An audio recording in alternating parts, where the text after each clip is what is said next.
yenye hofu ya Mungu, yenye kumpenda Mungu kuliko kitu kingine chochote, yenye nguvu katika kutenda, kwa sababu ukishafika mahali ukampenda Mungu lazima nguvu itumike katika kumtumikia Mungu. Lakini nataka wale ambao huduma zao zilikuwepo leo hazipo, leo tunazirejesha kwa nguvu mpya, na kila ambacho Mungu alikuwa anaweza kusema na wewe leo tunataka kirudi kabisa, kila kitu. Lakini kubaliana na maelekezo na moyo wako uweke kwenye ibada hii. Ibada hii inaweza kukufanyia kitu ambacho hujawahi kukiona wakati wote. Leo ikakufanyia kitu. Kwa hiyo usiwe na shughuli nyingine yote. Naomba unisikilize, naomba unipe masikio yako. Lakini pili, usishughulike na watoto wa watu wengine. Mwenye mtoto shughulika na huyo mtoto, na ana haki zake. Anayenyonya mnyonyeshe, sio mpaka kupiga kofi. Mnyonyeshe, mpe ili wewe upate nafasi ya kunisikiliza. Wapendwa, Bwana Yesu asifiwe. Watumishi wa Mungu, Bwana Yesu asifiwe. Naomba usiwe kanisani kwa mazoea, kwamba tunatoka hapa tunaenda hapa basi tutakuwa tunarudi. Lakini kwa wakati Mungu anaweza kufanya tofauti. Ruhusu tofauti ya Mungu, kwa sababu Mungu hana kanuni kama binadamu. Na ndio maana tukuta Yesu, wengine aliwapaka matope kwenye macho, wengine alisema tufunguka, akashika mikono wakafunguka. Sasa ile ndio ambayo kanuni tunataka kuishi nayo. Ufunuo wa Yohana sura ile ya 2, nianze na ule mstari wa kwanza. Kitabu cha Ufunuo wa Yohana sura ile ya 2 kuanzia mstari wa kwanza. Biblia inasema, kwa malaika wa kanisa lililoko Efeso andika, haya ndiyo anenayo yeye azishikaye hizo nyota 7 katika mkono wake wa kuume, yeye aendaye katikati ya vile vinara 7 vya dhahabu, na yajua matendo yako na tabu yako na subira yako, na yako huwezi kuchukuliana na watu wabaya, tena umewajaribu wale wajitao mitume na usio ukaona kuwa waongo. Tena ulikuwa na subira na kuvumilia kwa ajili ya jina langu, wala hukuchoka. Lakini na neno juu yako, ya kwamba umeuacha upendo wako wa kwanza. Basi kumbuka ni wapi ulikoanguka, ukatubu, ukayafanye matendo ya kwanza. Lakini usipofanya hivyo, naja kwako, nami nitakiondoa kinara chako katika mahali pake usipotubu. Lakini unalo neno hili, kwamba wayachukia matendo ya Wanikolai, ambayo na mimi nayachukia. Yeye aliye na sikio na asikie neno hili ambalo Roho ayaambia makanisa. Yeye ashindaye nitampa kula matunda ya mti uzima ulio katika bustani ya Mungu. Amen. Tunaona kati ya nyaraka za makanisa haya, hii ni waraka wa urejesho. Naomba sogeza hii madhabahu. Ninataka niwe natembea sifu. Kwa kati ya haya, huyu alipokuwa analiangalia kanisa hili, weka au hapa pembeni, weka pembeni. Wapendwa, Bwana Yesu asifiwe. Kama ambavyo siku moja nilifundisha na wengine umeendelea kujifunza kwao, wakati Yesu ameondoka, walibaki wanafunzi ambao ndio walikuwa wanahubiri Injili. Lakini wakati wamebaki kwa mara ya kwanza, hawakutoka Yerusalemu. Waliendelea kufanya shughuli zao pale pale Yerusalemu. Waliendelea kumega mkate pale pale Yerusalemu. Waliendelea kwenda nyumba kwa nyumba Yerusalemu. Baadaye Mungu akaruhusu yani mateso kwa kanisa. Wale watu wakamkamata Stefano, wakamuua Stefano, kati ya wale ambao walikuwa mashemasi wa kwanza. Biblia inasema baada ya kifo cha Stefano, wale waliokuwepo Yerusalemu wakakimbia, maana palikuwa pakaliki, kila anayesikika anamhubiri Yesu alikuwa anaingia mashakani. Kwa wakakimbia, wakaenda wakatawanyika kote huko duniani. Wengine wakaenda mpaka Rumi, wengine wakaenda maeneo yote ya Efeso, yote na kati zile ambazo walikuwa na uwezo kuyafikia. Wapendwa, Yesu asifiwe. Wewe unaisinzia, unanikwaza kabisa. Mbona mliko naimba hapa msinzia? Wapendwa, Yesu asifiwe. Watumishi wa Mungu, Bwana Yesu asifiwe. Hasa kule ndio yakaanzishwa makanisa mpaka Efeso. Alifika kule Paulo na akaanzisha kanisa lenye nguvu la kiroho. Baadaye walipoenda wale watu wakapoteza tena mwelekeo. Kwa Yohana anapoanza kuhubiri mwishoni, maana Paulo amehubiri kati ya miaka ya 60 hapa mpaka 90, lakini kule kwenye miaka kule ambako Yohana ndio yuko, yule Yohana yule wa Ufunuo, anashangaa Mungu anamwambia kwamba lile kanisa limepoteza upendo wa kwanza. Ule waliopokelea wokovu sio huu walio nao. Ule msimamo waliokuwa nao sio msimamo huu walio nao. Ukiwasikia mdomoni wanasema tunasubiri. Ukiwasikia mdomoni wanasema hivi, tunayachukia mambo ya matendo ya Wanikolao, lakini ukiwaangalia hata wao ule upendo wa kumpenda Mungu kwanza sio huu walio nao. Wamebadilika. Lakini kitu ambacho kapeleke ujumbe, uambie kumbuka kule mlikoanguka, mukaurudie upendo wenu wa kwanza, mukairudie imani yenu ya kwanza, mukayarudie maombi yenu ya kwanza, mukairudie hofu yenu ya kwanza, mukarudie kila ambacho kiliwafanya liwe kanisa la maana, mpaka likaandikwa na Mungu akasema ni moja kati ya makanisa ambayo yanaingizwa kwenye maandiko matakatifu. Likaingizwa kwenye maandiko. Bwana, tunapozungumza kanisa la Efeso, ujue lilikuwa kanisa zuri, limeingia mpaka kwenye mtandao wa Injili. Leo tunazungumza kanisa la Efeso, ni kama leo hii likaingia kanisa la Kiwira Bonde la Baraka. Maana Mungu alikuwa na kitu cha kufanya nao.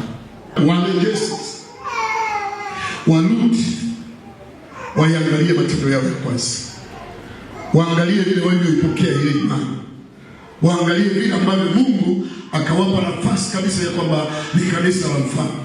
Warudi. Maana Mungu kwa njia ya ufunuo huu alikuwa na warejesha wale watu. Ulikuwa ni urejesho, kurejea.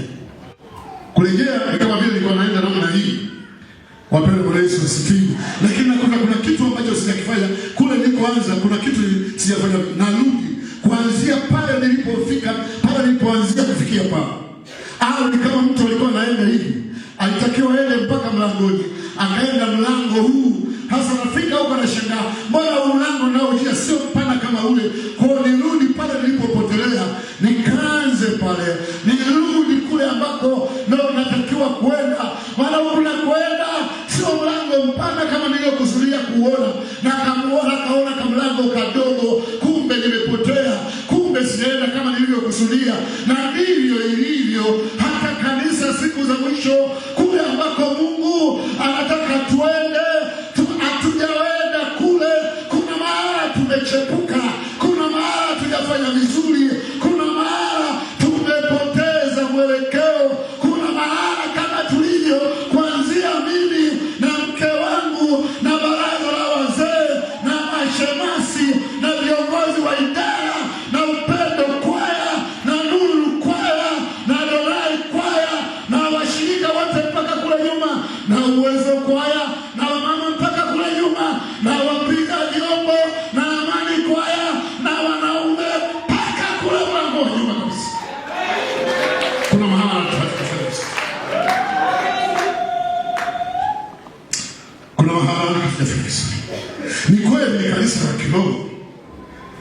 wanavyotufahamu hata mitaani, ndivyo watu wanavyozungumza, ndivyo na sisi tunavyokiri, ndivyo tunavyoweka nembo yetu, ndivyo tunaenda na shughuli zile tulizo nazo. Bwana Yesu asifiwe. Sisi ni watumishi wa Mungu, lakini utumishi wetu wote lazima tuangalie kule tulikoanza kama kanisa. Lakini nataka nikumbushe wewe kule ulikoanza. Ndivyo ilikuwa hivi. Kule ulikoanza ulipokuwa unaokoka. Kuna mwingine umeokoka kwa sababu ya magonjwa. Je, Yesu alipokuponya ndivyo unavyoishi kama vile ulivyoponywa? Kuna mwingine uliokoka kwa machozi. Leo una machozi katika mambo ya Mungu. Kuna mwingine uliokoka neema tu ikakukuta. Lakini je, ndivyo ulivyo leo? Vile ulivyofurahia wokovu kwamba ulikuwa na shuhuda na mshukuru Mungu ameniokoa, uliona matunda ya wokovu. Leo unaona matunda ya wokovu, au unaona matunda ya kazi yako, au unaona matunda ya ofisi yako, unaona matunda ya uchumi unayojishughulisha nao. Umepaki wokovu pembeni. Kwa leo wala huna shida na Mungu kwa sababu uangalie matunda yanayotokana na wokovu. Unaona matunda yanayotokana na mshahara wako, yanayotokana na kufuga kwako, yanayotokana na kulima kwako, yanayotokana na ulivyo na kipaji cha kuuza. Hilo ndio unaona matokeo ya wokovu. Lakini yale ya kwanza yaliyokuwa yanatokana na wokovu hayaonekani. Leo wokovu umewekwa pembeni. Ila kama na wewe ni sawa na kanisa la Efeso ambao walikuwa wanasema tunawachukia matendo ya Nikolai. Na wewe ukiwaona walevi unaambia walevi wanamkwaza Mungu, wakati inawezekana wewe uliyeko ndani leo ndio unayemkwaza Mungu kuliko aliyeko nje. Ndio unayemchukia. Kitabu cha Ezekieli kuandika katika mstari wa 6, nisome kuanzia mstari wa kwanza, lakini kuandika katika mstari wa 6. Biblia inasema ndipo baadhi ya wazee wa Israeli wakanijia wakaketi mbele yangu. Ndipo neno la Bwana likanijia kusema, mwanadamu, watu hawa wametoa vinyago vyao na kuvitia mioyoni mwao, na wameweka kwazo la uovu wao mbele ya nyuso zao. Je, ni haki yangu niulizwe na wao katika neno lolote? Basi sema nao uwaambie, Bwana Mungu asema hivi, kila mtu wa nyumba ya Israeli atoe vinyago vyake na kuvitia moyoni mwake na kuliweka kwazo la uovu wako mbele ya uso wake na kumwendea nabii, mimi Bwana nitamjibu neno lake sawasawa na wingi wa sanamu zake, ili niwakamate nyumba ya Israeli kwa mioyo yao wenyewe, kwa sababu wamefarakana nami kwa vinyago vyao. Kwa sababu hiyo uwaambie nyumba ya Israeli, Bwana Mungu asema hivi, rudini ninyi mkageuke na kuviacha vinyago vyenu, mkageuzwe nyuso zenu zisielekee machukizo yenu yote. Asema rudini. Maanake kurudi ni kurejea kule ambako Mungu anakutaka. Amen. Katika wokovu huu nimezungumza sana hapa kwamba tumeokoka, kuna mahala Mungu anataka twende, kuna mahala Mungu anataka tukaishi. Yaani tuko hapa lakini kuna mahala ambapo Mungu anataka twende, kuna mahala ambapo anataka tukaishi. Tunatoka mmoja hapa, lakini kila mmoja anaangalia anakokwenda. Ila kuna mahala ambapo Mungu anataka tukaishi. Kuna mahala ambapo Mungu anataka tukitoka hapa kiwe ndio kituo chetu cha kwanza, tukafikie kule. Kuna mahala ambapo Mungu amejipanga akuonyesha wema wake, kuonyesha nguvu yake, kuonyesha upendo anaotupenda, upendo tulio nao duniani. Kwa mtazamo wa kibinadamu ni kama tuko sawa wote, lakini baada ya maisha haya uko upendo Mungu ambao atauonyesha kuliko maelezo, kuliko ufahamu. Yako mambo ambayo kule ndiko atakakotugawa. Leo tukiwa hapa wote tuko Kiwila, leo tuko hapa wote tuna pesa, leo tukiwa hapa wote tuna uhai, leo tukiwa hapa kila mmoja anamiliki chake. yake, lakini tunapokwenda kule Mungu anakotaka tuende, kule ndio alikobagua, kule ndio alikoweka tofauti, kule ndiko ambako wewe kwa kinywa chako, hata kama kinywa hakitaki, kitakiri kwamba Mungu kweli ananipenda. Kumbe alikuwa anaabudu alitaka nifike hapa, kumbe alikuwa anaabudu alitaka niishi hapa, kumbe alikuwa anataka niabudu aliniandalia haya. Wewe mwenyewe utasema hata kama hujawahi kusema, na ndio maana Biblia inasema hivi, hata vinywa vya mabubu vitafunguka, hata macho ya vipofu yataona wema ya Mungu, hata masikio yasiyosikia yatafunguka, yataona neema iliyoko yamo shakaro. Wewe Bwana Yesu asifiwe. Mungu anazungumza na taifa la Israeli, anasema mimi nitasemeje na hawa watu wana vinyago vyao, kila mmoja ameshika kinyago. Huyu ameshika hiki, huyu ameshika hiki, huyu ameshika hiki, wale wazee. Alafu wamekuja eti ndio wanakuja kwa nabii, tuambie Mungu atuambie tunatakiwa kufanya nini, wakati kwanza tu mikononi wameshika vinyago. Nitawajibuje? Nisemeje na watu wakati wana vitu walivyoshika? Nisemeje na vitu wakati wanaishi navyo? Niwaambieje? Nisemeje? Leo Mungu kama na kitu cha kufanya, afanyeje? Kama tu swala la kuhudhuria ibada ni mtihani, afanyeje? Mungu akusaidieje wakati moyoni umeshakataa kuongozwa, umeshakataa kushauriwa, umeshakataa kutii, unaishi kama unavyotaka, unakuja kanisani kama unavyotaka, popote duniani, hata kwenye mambo ya dunia tu. Ukishakuwa mwanafunzi huwezi kwenda kama unavyotaka, ukishakuwa raia huwezi kwenda kwenye nchi kama unavyotaka. Ndio maana kuna uongozi, kuna serikali, kuna bunge, kuna mahakama. Ukitaka kufanya unavyotaka, unaamua unampiga mtu unavyotaka kwa unamzidi, kwa kuna utawala. Hata nyumbani kwa mtu, ukishafika nyumbani kwa mtu huwezi kukaa popote au kulala popote. Ukishafika kwa mwenye nyumba, ana kiti chake mle ndani, ana kikombe chake mle ndani, ana machumba chake cha kulala. Sio kwa amesema uwe huru, unaingia kwenye chumba cha mwenyeji, unaenda kulala kwa sababu amesema uwe huru. Mpendo hapa, kuna mipaka na kwenyewe kwenye nyumba ya mtu. Hasa kwa Mungu sifikiri kwenye wokovu, kwa kuwa amekuokoa bure, hakuna mipaka. Unaenda unavyotaka, unaabudu unavyotaka, unaabudu unavyotaka, unaimba unavyotaka, unahudhuria unavyotaka. Wewe ndio bosi wa wokovu, vile unavyofikiri unafikiri na Mungu anakubaliana. Nataka nikwambie leo, Mungu akubaliana na kila kitu. Mungu anakubaliana ukikaa kwenye neno lake, na ndio anasema mtu huyu ndiye nitakayemwangalia, aliye mnyonge, aliye na moyo uliopondeka, atetemekaye asikiapo neno langu, huyo ndiye nitakayemwangalia. Haangalii wote, hawezi kukuangalia wewe na mfunyo za kiroho hizo nazo na kiburi hicho nacho, wala utii chochote, unafanya unavyotaka. Kama imani ulianza wewe, ukazaliwa ukatengeneza, umetengeneza nguo, umetengeneza nyumba, umetengeneza mashamba, lakini wokovu huu una majana.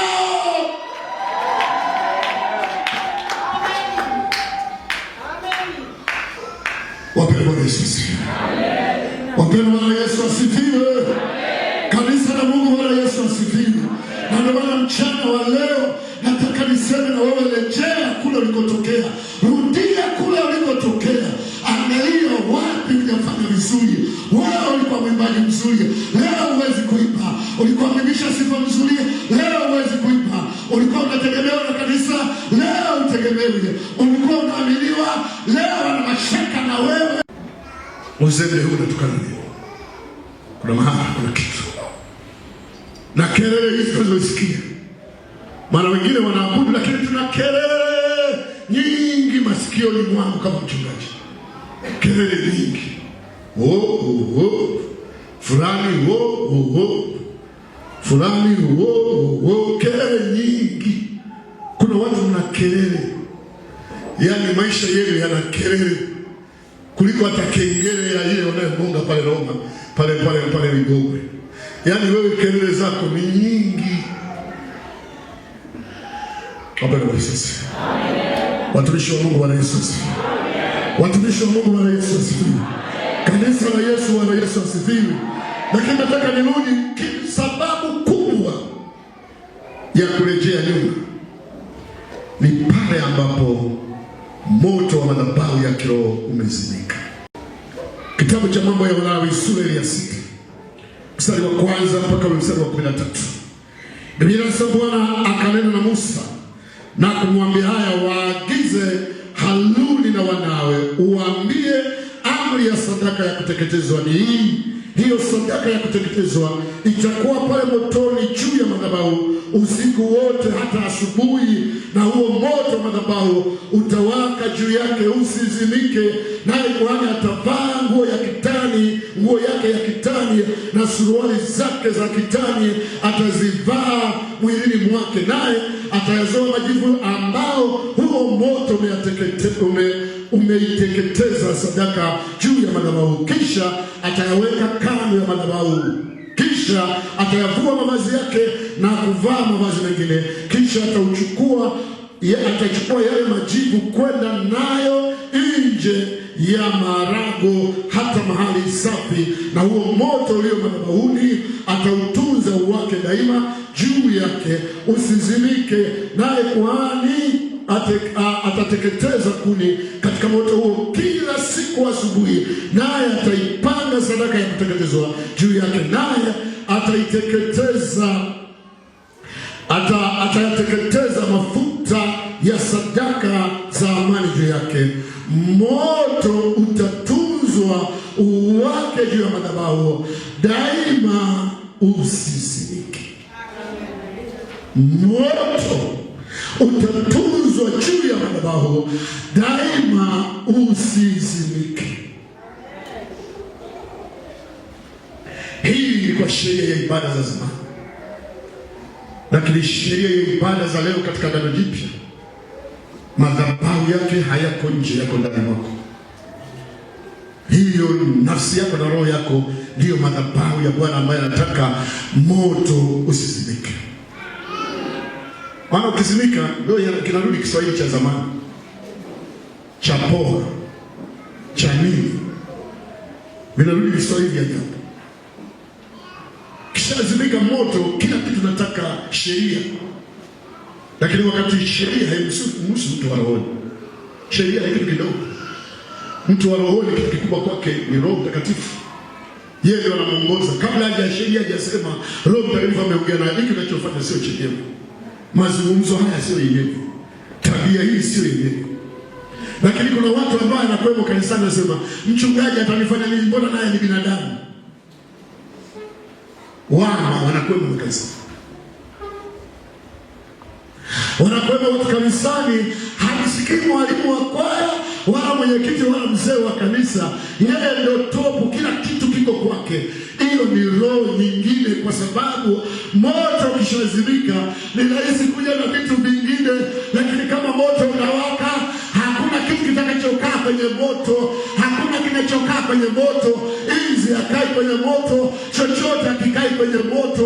Kwenye moto hata leo hii hapa tukikupa chakula cha moto mpaka upulize ili angalau upunguze ule moto. Na shetani anafanya hivyo, akikuta moto upo kwako anajaribu apulize kwa maneno, anajaribu apulize kwa tabia, anajaribu apulize kwa uvivu, anajaribu apulize tukani. Akifaulu ndipo tunampata mshirika ambaye kinywani anakiri ameokoka, lakini kwa matendo anakataa, anaishi kama anavyotaka. Wapenda Bwana Yesu asifiwe. Mchana wa leo ni siku ya urejesho. Nataka urejee kule nafsi yako ikoende. Nataka urejee kule ambako umetokea, kule urudi kule. Urudi hapa uwe mshirika mwenye hofu ya Mungu, anayemwogopa Mungu. Wala usimuogope maijara, wala askofu mkuu, wala mzee wa kanisa. Nataka mshirika ambaye anamwogopa Mungu kuliko chochote duniani. Wala hamuogopi polisi. Polisi ni mtu mdogo, lakini yuko Mungu aliye juu, aliyeshika uhai wako. Leo anaweza kaondoa, leo anaweza kautupa mbali. Huyo ndiye wa kumwogopa. Nataka mchana wa leo rejea kwa Mungu. maamuzi ya mwisho, wala mzazi na maamuzi, wala serikali haina maamuzi.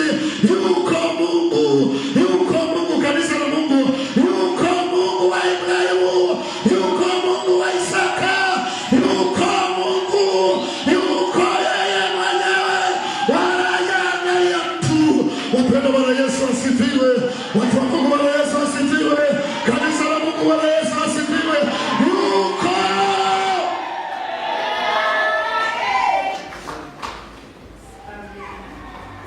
Siku moja nilizungumza hapa kanisa, nikasema hivi, kitabu cha kanisa cha katibu kina maelezo, lakini Mungu ana kitabu chake. Hicho ndio ujue, Mungu ana kitabu chake. Hiki kitabu cha hapa kanisa cha wewe ni mshirika hapa, yuko katibu wa kwaya na yeye amekuandika wewe ni mwimbaji. Kuna kitabu cha kwaya hapa kwenye kwaya Nuru kwaya, kuna kitabu hapa kwenye hapa, lakini Mungu ana kitabu chake. Na ndio maana tutakapotoka hata niuliza mimi wala katibu wa kanisa wala askofu, yeye Mungu atafungua kitabu chake. Na kitabu cha Mungu kimetunza maneno yote unayoweza kuongea yote. Kitabu cha Mungu kamera yake imekupiga picha kila jambo lilofanya. Ile kamera ya Mungu ilichukua, imetunza. Yaani Mungu ana store, ana vitu vingi. Katika kitabu cha Luka sura ile ya 12 anasema hivi. Yesu alikuwa anazungumza maneno haya kwa Mafarisayo. Kuanzia mstari wa kwanza mpaka wa 5. Anasema hivi, wakati huo mkutano walipokutanika elfu hata wakakanyagana, alianza kuambia wanafunzi wake, kwanza jilindeni na chachu ya Mafarisayo ambayo ni unafiki, lakini hakuna neno lililostirika ambalo halitafunuliwa wala lililofichwa ambalo halitajulikana. Basi yoyote mnayasemayo gizani yatasikiwa mwangani, na mlioyasema sikioni mwa mtu katika vyumba vya ndani yatahubiriwa juu ya dari. Nami nawaambia ninyi rafiki zangu, msiwaogope hao wawili, kisha baada ya hayo hawana uwezo tena kutenda. Lakini nitawaonya mtakayemwogopa. Mwogopeni yule ambaye akisha kumuua mtu ana uwezo wa kumtupa katika jehanamu. Naam, nawaambia muogopeni huyo. Huyo ndiye wa kuogopa. Wakati kule unakozungumza, nilizungumza siku moja nikasema hivi, wakati mamajusi wamepita kwa Herodi, wakamwambia tumepata nyota inaonyesha mfalme mezani. Akasema akawaita makuhani. Jamani, kuna mtu mezani. Kwenye maandiko hivi imeandikwa, Bethlehemu hu mdogo tena katika wajumbe wa Yuda, kwako atatoka mfalme. Ndio tunachojua. Kibaba mezani wasaja tujui. Akaendelea kuuliza huyu na huyu, hawakupa majibu. Baadaye akasemeje? Akasema nendeni, mkifika mkimwona mrudi, mpitie njia hii, alafu mtaniambia na mimi nataka nikamsujudie huyo mfalme ambaye nimeiona nyota yake. Wakasema sawa, wakaondoka. Walipotoka tu kwenye nyumba ya Herodi, wanafika njiani wakakuta nyota. Wakafika mpaka pale Mariamu alipokaa na mtoto Yesu, wakamsujudia, wakatoa zawadi na uvumba. Na vizuri nimesimama upendo ndio anavyoimba. Wakatoa zawadi, wakatoa na uvumba na dhahabu, wakatoa. Wakati wamelala wanataka kuondoka safari ili wapitie kwa Herode, akaja malaika akamwambia, msipitie njia ile, pita njia nyingine. Pita njia nyingine. Wale watoka wakaishi, wakapita njia nyingine. Herode akaanza kuhesabu uliko tarefa, hawa watawajapita mpaka leo. Akasubiri, akaona wamenidanganya, lakini waliniambia kwenye viunga vya Bethlehemu. Weka manda simama, weka manda simama, chukua kikosi, chukua mapanga, chukua hamu, jambia, chukua. Mkafika pale, mkishafika pale, mtakuta watoto wote kuanzia miaka 2, kuanzia kwenye viunga vyangu hivi, mtoto yoyote wa kiume kata shingo. Mungu akaenda akamtuma malaika akamwambia Yusufu, na Mariamu, ondokeni. Muondoke sasa hivi, muende Misri. Huyu mfalme wa nchi hii ana nia mbaya na mtoto Yesu. Wakati yeye kwa mawazo ya moyoni Mungu anakujua. Moyoni Mungu hafichi, mbavu hizo hazimfichi Mungu cha moyoni. Watu ndio unaweza ukawaficha, mume wako ukamficha, lakini sio Mungu. Mungu hafichiki vya moyoni. Na ndio maana kwenye maisha ya kiroho ni vizuri mbele za Mungu jifunue tu, ili kama kuna shida kusaidie, kuliko ukabaki na vitu vya moyoni, ukabaki na matakataka moyoni, ukabaki na mavitu ya bibi ya babu. Kwa watu wasema Bwana asifiwe, wapendwa. Bwana asifiwe, namjua Mungu. Na Mungu sio mtu, Mungu ni Mungu tu.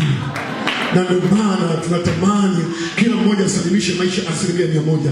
Toba ya kweli ya muhimu kweli ya moyo. Sasa nataka nirudi kwa mahala pale. Wapendwa, Bwana Yesu asifiwe. Nataka kila mmoja leo waangalie kwenye madhabahu yako, moto unawaka au umezimika au ni majivu tu.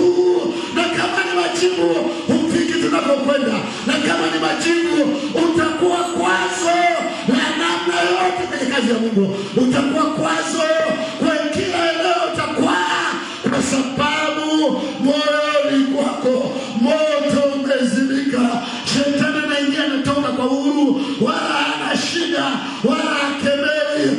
Umekuwa rafiki wengi duniani kuliko kanisani. Umekuwa rafiki wa shetani kuliko kuwa rafiki wa Mungu. Unatembea kazi mawazo yako kuliko neno la Mungu. Huwezi kufika. Na ndio maana mchana wa leo nataka uleche, rudi mkaangalie pale